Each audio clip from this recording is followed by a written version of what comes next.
LKS. Di sini saya Sinediatullah sebagai moderator, sekaligus materi kedua.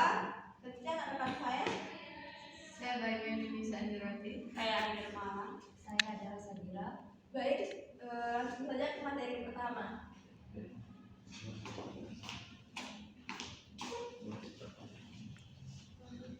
Baik, jadi di sini saya akan menjelaskan materi pertama, yaitu apa sih perbedaan bahan ajar modul, handout, dan LKS.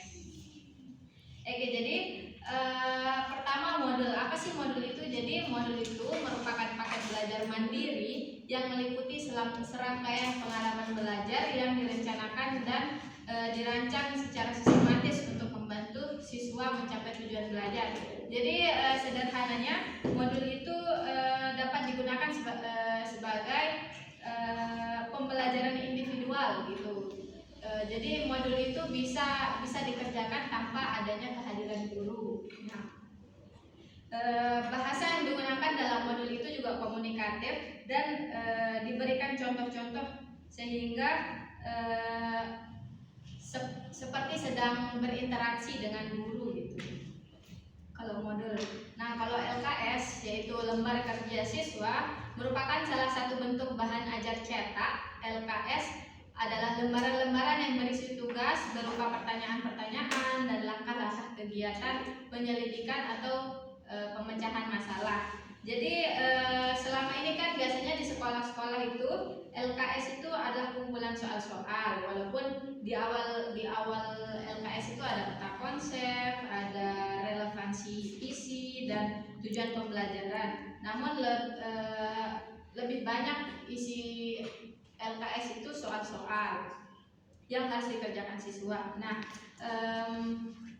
kalau handout ini adalah bahan tertulis yang disiapkan oleh seorang guru untuk memperkaya pengetahuan peserta didik. Nah, jadi kalau handout dalam bahasa Inggris itu kan kayak selebaran gitu, kayak selebaran informasi. Nah, kalau yang di pembelajaran, handout ini kayak sebuah satu ringkasan materi gitu yang jadi pegangan setiap siswa yang dibagikan secara cuma-cuma kepada siswa. Nah, itu untuk menjadi materi hari itu dan diringkas dengan seringkas-ringkasnya.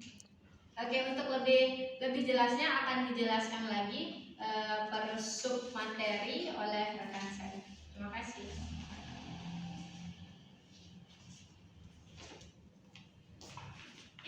Baik, sini materi kita tentang pengembangan dan pemanfaatan modul dalam pembelajaran sekolah dasar. Di sini saya lihat bahwa ada ciri-ciri modul. Nah, sebelum saya masuk ke ciri-ciri modul kan tadi sudah dijelasin sama rekan kalau modul itu kayak salah satu bahan ajar cetak. Itu bisa dengan modul itu kita bisa tahu pencapaian murid-murid di sekolah dasar itu seperti apa dengan modul tersebut. Nah, di sini pertama ada ciri-ciri modul. Yang pertama itu bersifat self-instructional maksudnya itu menggunakan paket pembelajaran dari memuat satu konsep dan unit beberapa pelajaran. Yaitu ciri-ciri self-instructional ini digunakan dalam pengajaran menggunakan pengalaman belajar siswa. Melalui itu siswa itu bisa secara aktif di dalam kelas gitu. Terus yang kedua itu adalah pengakuan atas perbedaan individual. Nah, kan karena modul dasarnya disusun untuk siswa, untuk diselesaikan oleh siswa secara mandiri, secara sendiri. Jadi siswa itu diberi kesempatan untuk menyelesaikan modul itu sesuai dengan kecepatan sendiri atau sesuai dengan kognitifnya. Terus yang ketiga itu ada memuat rumusan tujuan pembelajaran secara eksplisit. Maksudnya itu adalah rumusan tujuan pengajaran kompetensi dasar secara spesifik itu spesifik dan eksplisit tadi itu harus ada pada modul gitu.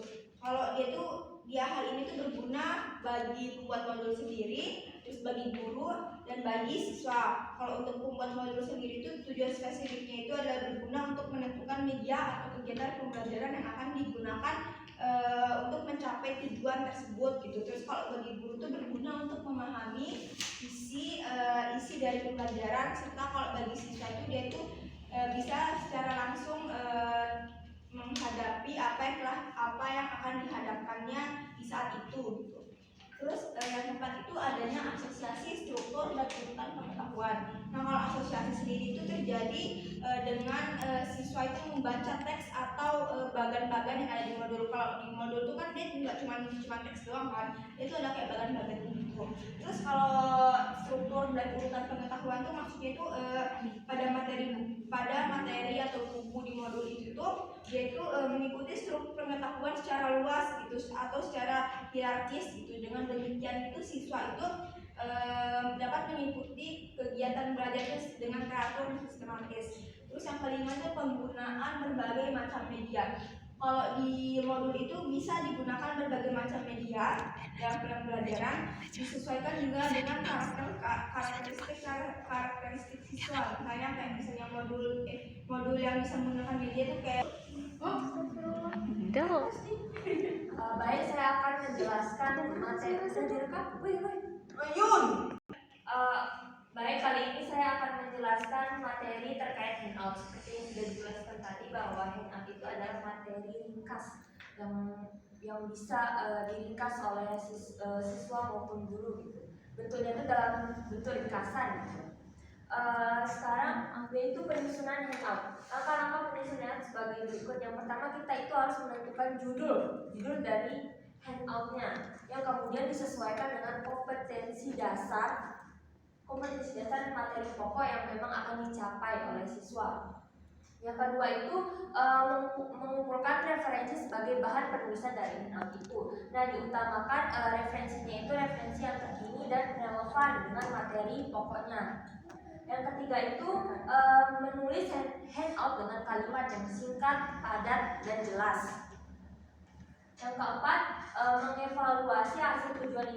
mengevaluasi hasil tulisan dengan cara bisa dibaca dan ulang-ulang gitu, untuk memungkinkan bisa jadi itu ada kekurangan gitu dalam handoutnya. Yang kelima itu menggunakan berbagai sumber belajar yang dapat memperkaya materi handout. Sumbernya itu bebas, itu bisa dari internet, buku, majalah, atau jurnal hasil penelitian.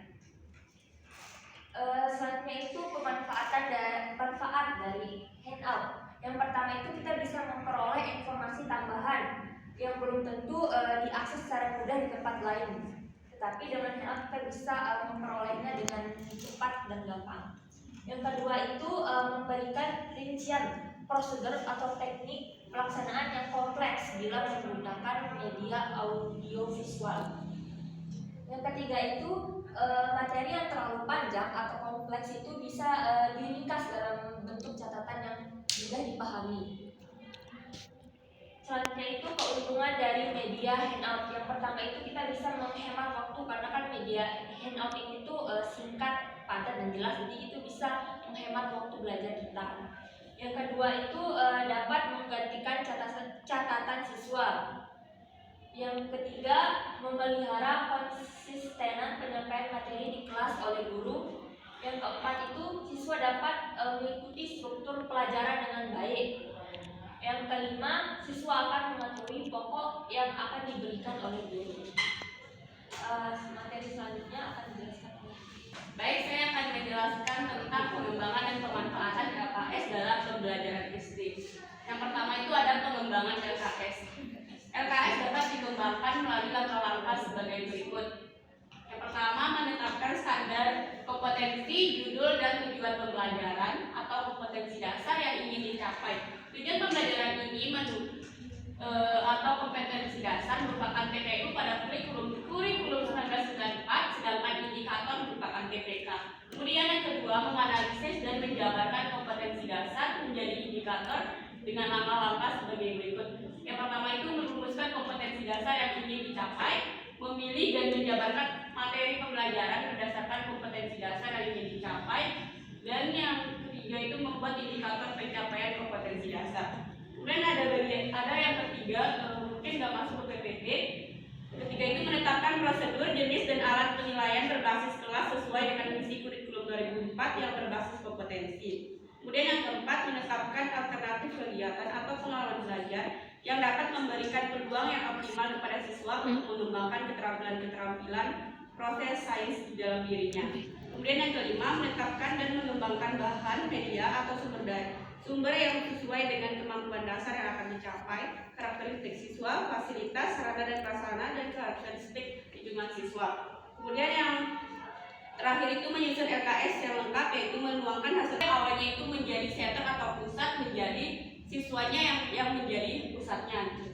Kemudian yang kedua, membantu guru mengarahkan siswanya untuk dapat menemukan konsep-konsep melalui aktivitasnya sendiri atau di dalam kelompok kerja. Kemudian yang ketiga, dapat digunakan untuk mengembangkan keterampilan proses, mengembangkan sikap ilmiah, serta membangkitkan minat siswa terhadap alam sekitarnya. Kemudian yang keempat itu memudahkan guru memantau keberhasilan siswa untuk mencapai sasaran belajar yang baik. Terima kasih. Sekian presentasi dari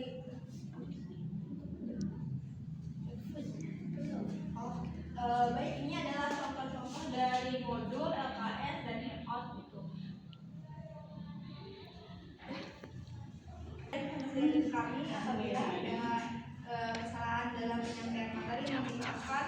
Bila lebih berjaya, assalamualaikum warahmatullahi wabarakatuh. Waalaikumsalam warahmatullahi wabarakatuh.